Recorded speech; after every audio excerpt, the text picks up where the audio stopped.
In episodes 8 and 9, the heights are raised when it comes to Tony's situation, Armand's situation. For as Luca gets worse and worse, Armand is forced to realize that what he's doing is not going under Hayek's radar. It's very much on his radar, and on top of that, Garrett is getting closer and closer to getting the takedown that he so desperately wants and needs. So, unlike most of our recaps and reviews, it's not going to be breaking down into three parts and or by episode, but it's going to be episode 8, then episode 9.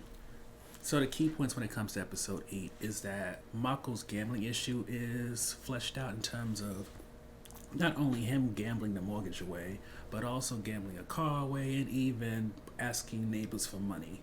Hence why Tony and Mako have a bad situation going on right now when it comes to their marriage, and even her belief that he could truly help or provide for their son. Following that, there's an issue of Armand and just him trying to both salvage this arms deal, not get on Hayek's radar, deal with Garrett who's sniffing around, on top of dealing with Nadia who's still very suspicious of him and Tony.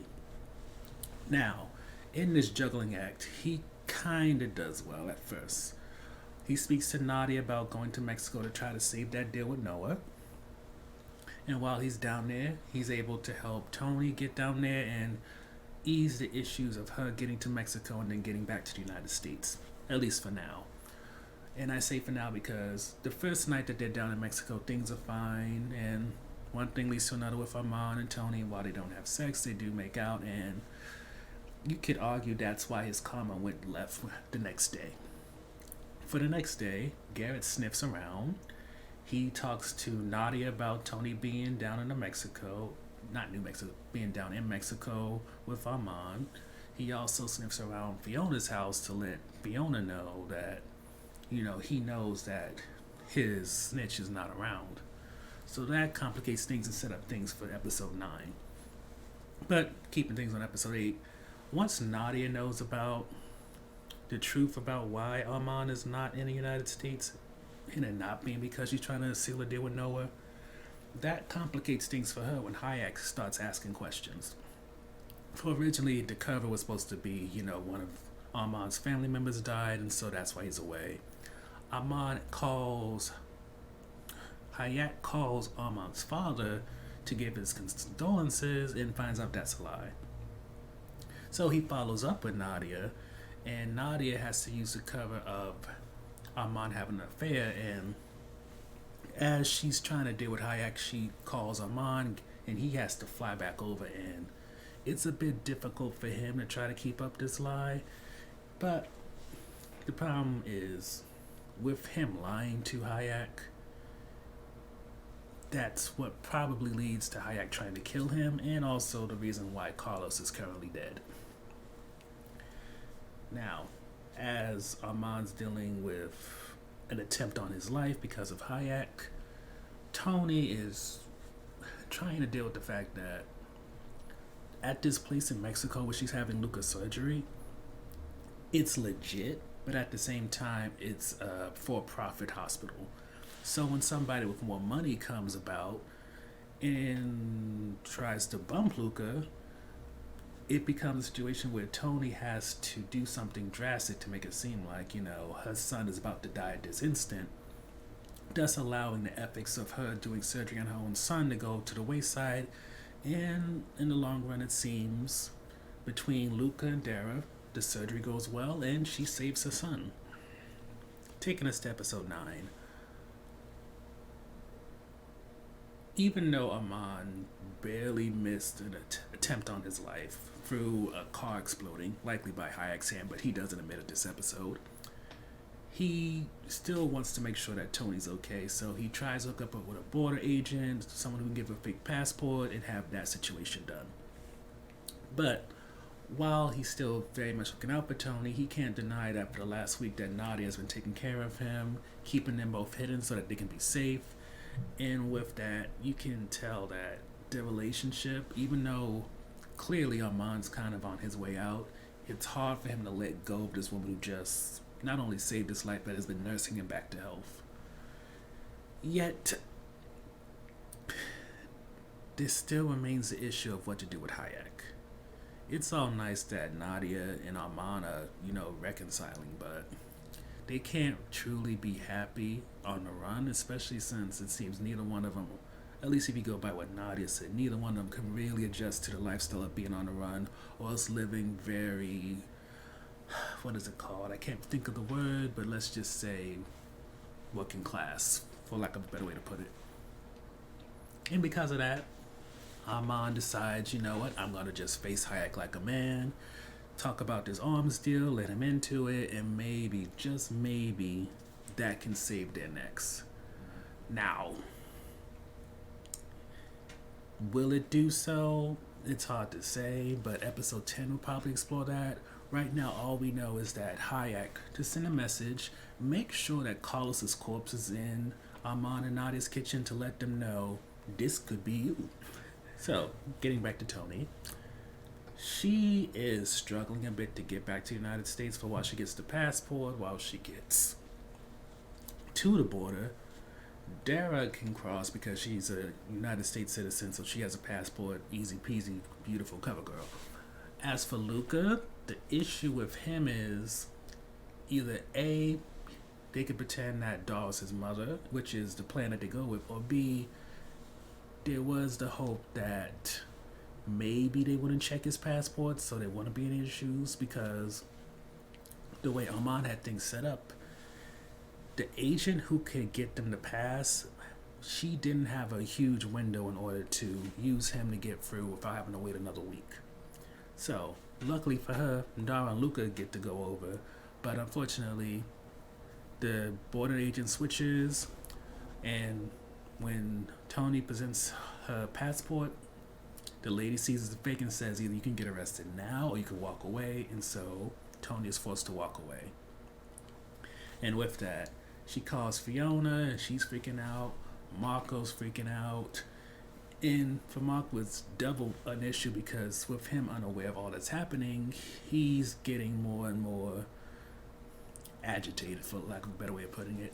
And he decides he wants to pass it over to Fiona, since in his mind, why is his sister keeping the secrets of his wife? Where's the loyalty in this?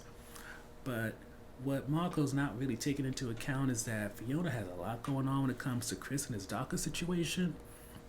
So with that, while she doesn't unload on him because of all she's going through, Chris does, because Chris has already had to deal with Mr. Jennings, the lawyer supposed to handle all his DACA paperwork, deciding he's going to steal from him and his mom, and that situation getting handled. So Marco gets whatever residual energy and anger that Chris has, and he defends his mom against all that Marco's trying to spew out in terms of all the reasons why Fiona probably left Manila, between family issues amongst who knows what else, since they don't really go too deep into it this episode. Anyway, those two bicker. Chris puts Marco in his place, reminds him that he is in their home, and with that, we watch as Tony, desperate as she is, she decides to call Garrett, who of course tries to get on her about the whole, you decided you wanted to illegally go across the border when I'm supposed to have you get information from me, and he brings up the whole thing about being fed information, and Tony at this point doesn't give a damn. She needs to get back to the United States. She needs him to do something about it, and unfortunately for her, Garrett doesn't really have the clout needed to do what she wants, and on top of that, with the ATF, the arms, the part of the government that deals with illegal arms being traded and whatnot, he's starting to lose power when it comes to his case, because now someone else wants to move in order to get their own type of win. So trying to force Katie in order to make moves while another agency is trying to get their win, it makes things increasingly difficult for him. So he decides he wants to be bold, maybe even foolish, and he drives down to Mexico, and against better judgment, he tries to drive over the border with Tony in his trunk. Now, whether it is a case of him being a little bit too obnoxious with flashing his badge, or just a case of Katie setting him up because, she's envious of him being able to have a family, having this job, and him wasting both. Long story short, Garrett gets taken down to the point where it seems like he's definitely going to lose his job. And as for Tony, who was hiding in the trunk, she gets a litany of charges against her, and ultimately the portion, if not jail time alongside that, is on the table for her. So the first highlight is just Luca getting his surgery, and that's because it's been something that was talked about since the beginning. And at this point, thankfully, the show kept making it clear that this is not something that they can extend forever. Eventually, Luca is going to have to get this surgery, or else he's going to die. And of course, we don't want the little kid to die, so him getting this surgery is a blessing. But at the same time, with all these health issues that he has thus far, we're not at the end of him needing probably more procedures done.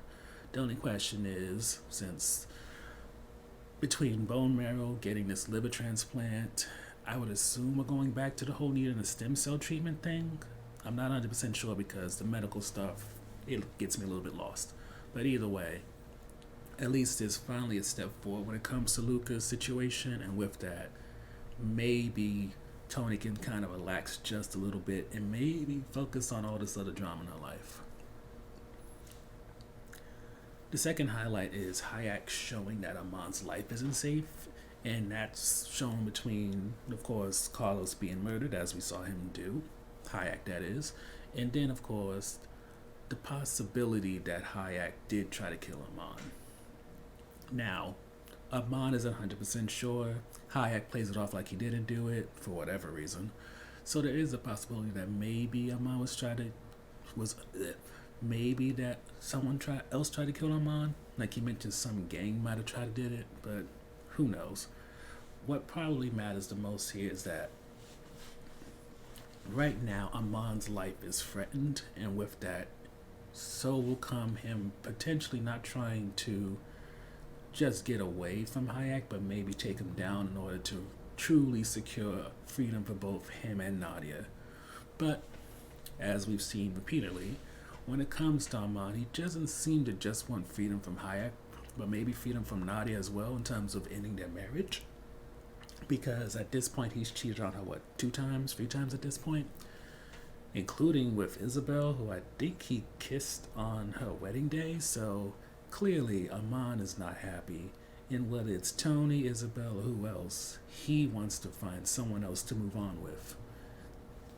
The next highlight is Chris sticking up for his mom, mainly due to it really bolstering Chris as a character, and also it starting that next chapter for both him and her in terms of not just him going into the DACA process, but also when it comes to Marco having that whole situation begin. For a while, right now, Marco's not doing much when it comes to him and Tony, and I don't even think that this show is really trying to give you reason besides them being previously married and, of course, Luca to root for both Tony and Marco to work it out anymore. They just keep presenting more and more negative things and they don't even bring up things that kind of help you understand why those two got together. All they present is things that give you reasons for those two to end. And I'd even say when it comes to Marco, with him talking about Fiona and why the parents didn't like her, why she had to run away from Manila, it really makes him into a butthead of a character. Yet at the same time, there is that need to question, why did Fiona leave? And I think this whole situation with the DACA thing, and her feeling empowered in that, and Chris also feeling empowered, that could lead to Marco being pushed to say all the things that we haven't really gotten to focus on with Fiona because of everything going on with her kids and also for Tony. So in terms of on-the-fence topics, for us, the main issue is just Nadia's development. Right now, I don't know why she's with Amon, and I don't think they ever really made a real effort for that. Carlos dying seems to be a major thing for Nadia, but at the same time, we don't know why. Is that her brother, her cousin, maybe a nephew that we don't know her sibling had or something? It's hard to tell. All we know is that she is Amon's wife, who apparently likes to have orgies every now and again that he doesn't participate in, yet she thinks that her throwing these parties is to spice up their marriage life, even though clearly he has no interest in what's going on.